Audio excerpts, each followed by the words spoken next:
ખરેખર મારા વામૈયા ગોમની તો વાત જ ના થાય હો, ઘેર ઘેર બધાય નીકળેલા વાઘ. ગમે ગમે બી મેટર હોય ને એટલે વામૈયાનું ન પડે એટલે વાર્તા પૂરી.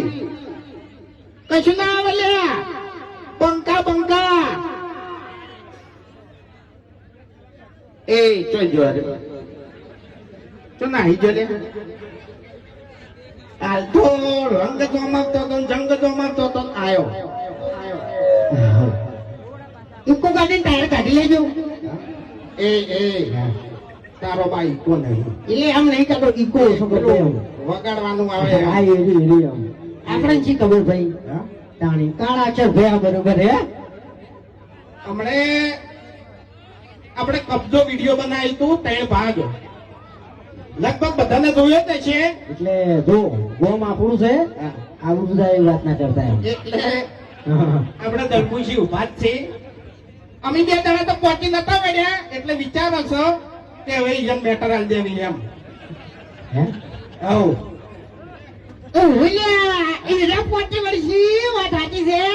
પેલા ખેગાર ને મારજી ઊંધો કરી આ ખેગાર હોય બેઠો છે. અમારે હરી કે હું કોઈ દાડો નાચતો નહીં અને નચાડ્યો.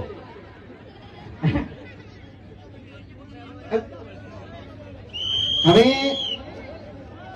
કેમેરામેન વાળા ભાઈ ફોકસ કરજો મારા હોમું અને વાઘાઈ હોમું બરાબર. એટલે જો ધમકી નહીં હાલતો યાર.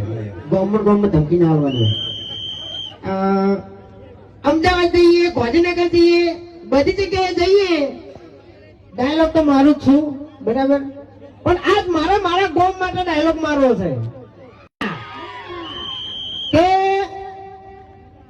રંગ જોમે કે રંગ જોમે, પણ જે જગ્યાએ મારા ઓમૈયા ગોમની એન્ટ્રી થાય તો કાયદેસર ગમે એવી બેઠક હોય તો આપોઆપ સમાધાન થઈ જાય. હા, બાકી પેલું સોનું હોય કે 200 નું હોય તો ના માનતો હોય ને તો પછી ફોનું ઉઘડું પાડવાનું હોય.